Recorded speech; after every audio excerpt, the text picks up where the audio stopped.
Oo, dito ka. Ano nangyayari sa'yo? May kasama ka ba? Kailan? Nung Tuesday pa mo ito. Tuesday. Isang linggo pa lang. Oh. Okay. Pero yung sa maga, sa sakit, wala na po. Talagang pag tinutukod ko siya, pag namamalit. Piling na gumagano yung buto. Ganun yung Hindi mo pina-x-ray. pinay-say. Yun nga po yung kinat ko. Sabi nung Resort sa sa 14 pa daw. Pero sabi naman po sa akin, walang dislocate, wala din daw yun. Tapos nirequest for MRI po.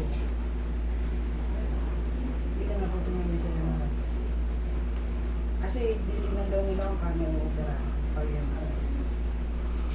Sabi sa'yo, operahan ka. Okay. Baka may napatid. Hindi, wala. Ano yun nga daw po eh, sabi sa akin. Ano ba? Titignan nila yung panahon pag MRI, tignan na kung may napatid. Pero kung wala, wala naman daw. Ayun, meron, no? The lateral meniscus tear. Oh. Ano ibig sabihin ng lateral meniscus tear? Ito ang lateral meniscus yung sa loob. Napunit. Ayan, nakalagay.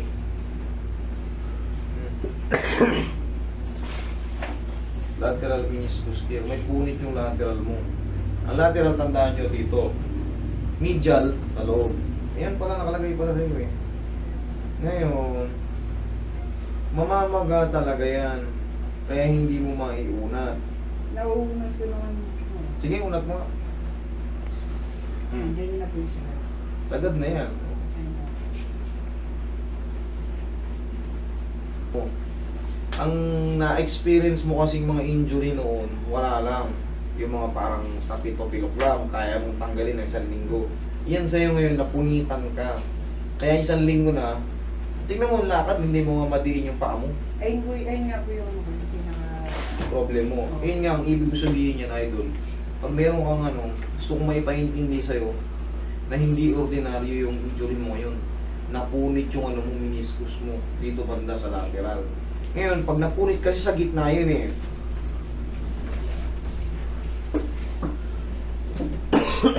Gusto kong mapaintindi sa'yo na hindi yan basta-basta, no?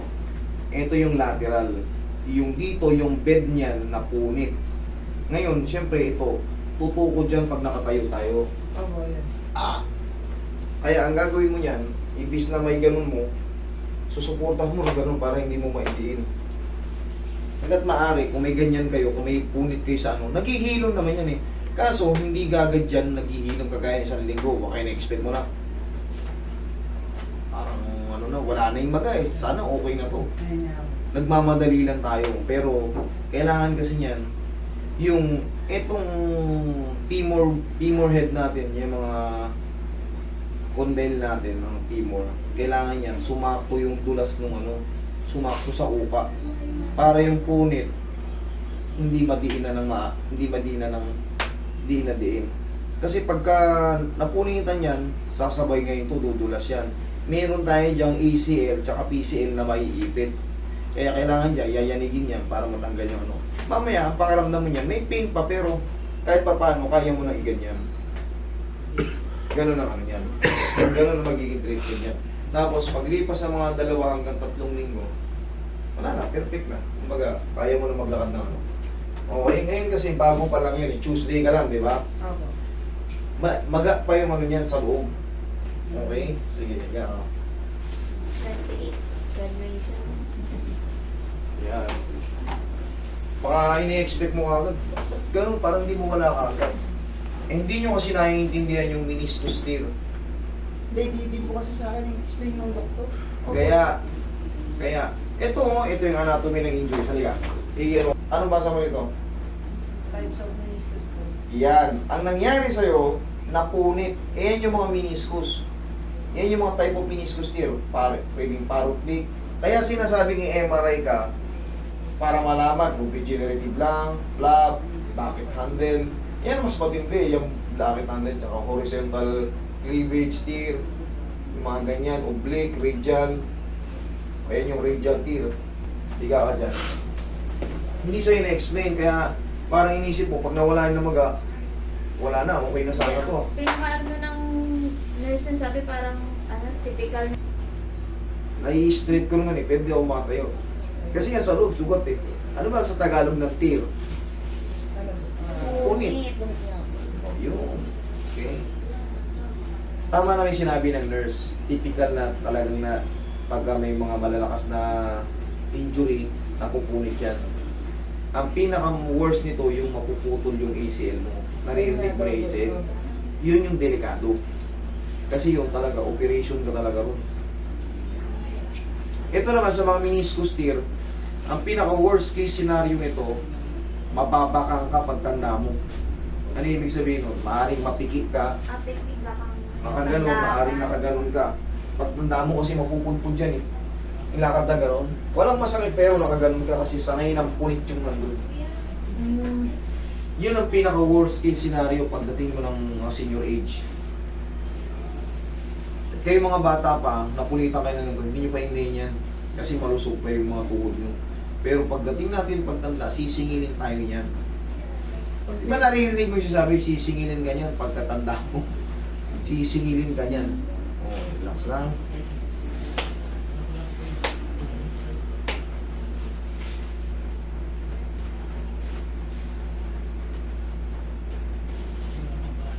Ano sabi mo, nakat kita, sorry. Ano sabi mo, nakat kita kanina? Ha? Ano sabi mo? Hindi ko po yun. Ano po ba yung sinabi? Ikaw nga hindi tatanong ko kasi nakat kita eh. Hindi, masakit. Tatanong mo kung masakit po ba yan? Ayun na. Hindi naman masakit eh. Nasaktan ka ba?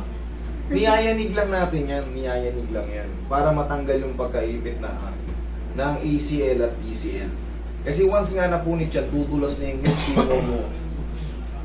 Ay, femur head. Condyle natin sa femur. Para dumulas, matanggal yung pagkaipit ng mga ligaments sa gitna. O, sipa mo. Hindi kaya? Okay, ako na lang. Hindi mo kaya. Hindi.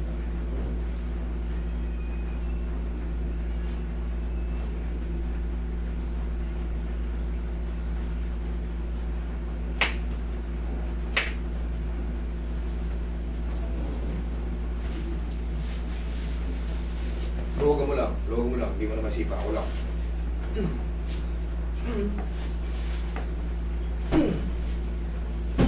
Sige, tayo ka.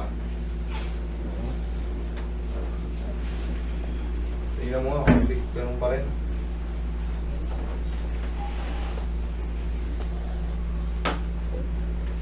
Ganun pa rin. Diyan sa piano. Nakatabi ko talaga siya. Sige, higa ka. Roy, yung bandage yan, Roy. May bandage pa tayo. May bandage. Dito, bumibigay rito, no? Oo, gumagano. Sa lateral. Tama yan, ito ka. Ito ang lateral. Kapain natin kung paano siya dudulas dun sa meron. Ikpitan ko lang muna, ha?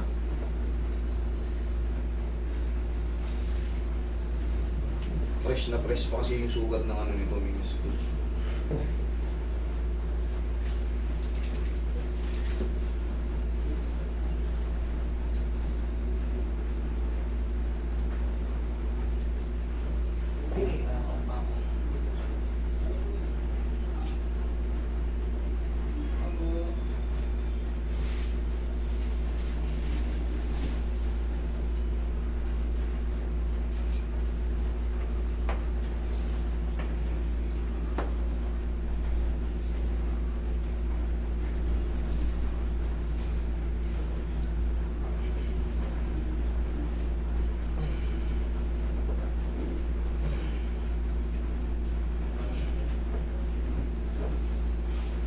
Testing.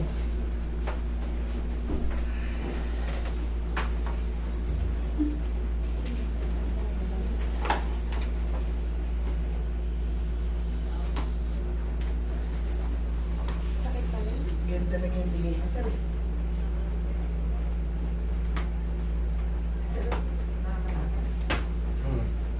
Yun nga, ano lang yan, ipapahinga lang yan. Okay, may sugat pa. Pero ngayon, medyo kaya kong idein.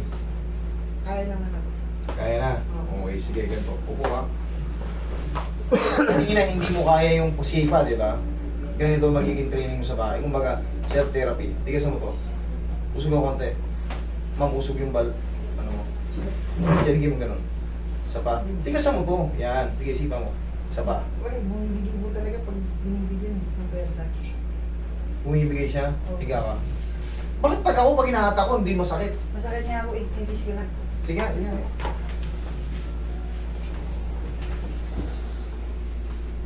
Pag ginanito ka, the same lang yan. Oh. Lamputan mo lang, ha? Hmm. Kaya? Kaya? Masakit? O sakto lang? Sakto ang sakit lang. Sakto lang, okay. Pag ikaw magbibigay, hindi kaya. Hindi. Pag ginaganon mo, hindi kaya. Sige. Bumibigay, pagka bibigay, magbibigay ng pera.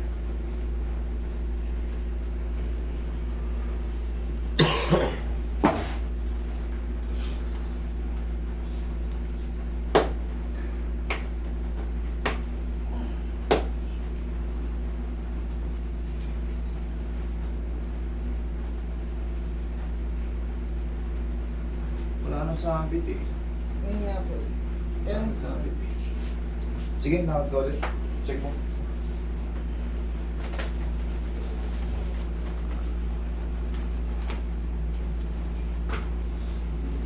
ano, papasok eh. Pero kaya na po maglakad. Okay na. Papahinga mo na lang yung sugat niyan. Mga 3 linggo, idol, hindi ka na ganyan maglakad. Hayaan mo lang muna hanggat maaari. Magtungkod ka lang. Kumbaga para may suporta ka lang muna. Okay? Ang ginagawa ko na naman po ngayon sa bahay ng Malalasin. Hindi, kung lilipat, siyempre, pupunta ka ng banyo eh. Pupunta ka ng ano, may hahawaan ka muna. Pansamantala, kasi nga, bago pa yung ano mo, ganito yan, malamang ganito yan sa'yo. Umihigkas yung ano yan. Ito yung ganito, nai-scan siya dyan. Kaya, ayun nga, ano na yan, pantay na yung ano niya, kaya medyo nadidiin mo na. Ngayon, yung sugat na lang sumasakit yan pag dinidiin mo. Okay? Pahinga lang idol, 3 weeks. Ha? Eh, hindi ito sir. Kasi, Sige. Pag ginaganyan mo, masakit ba? ayun, pag ginaganyan masakit. Pag ganito, Masakit din. masakit din. Opo. Pababa. Masakit. Mas masakit. Hindi. Kahit ngayon Ito, pag ganito, mas masakit. Sige. Medyo masakit, tapos bigaan. Okay, relax na ha. Wala lalaban.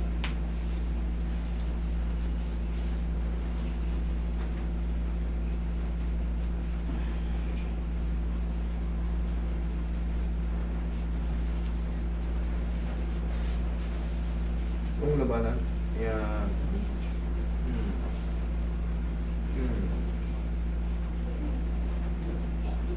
Hmm.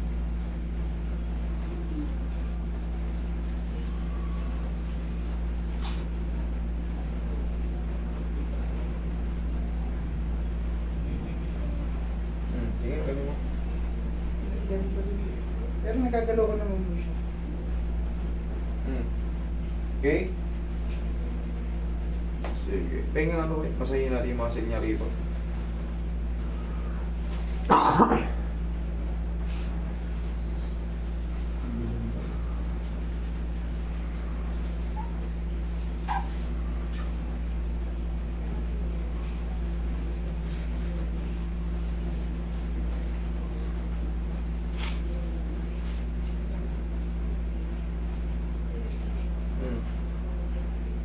Malaysia naman ako siya. Alesa na. Okay? Ayan. Kasama na yan sa pag ano. Pag galing nun, mas nauna yan. Kasi mas maliit yan. Okay? Rest mo lang yan. 3 linggo. Makakalakad ka na. Okay? Sugat lang yan. Okay? Sige. Ingat kayo ha. Apo. Thank you. Dahan-dahanin mo lang. Naintindihan mo na ngayon kung ano yung ano. Opo. Na-knowledge po.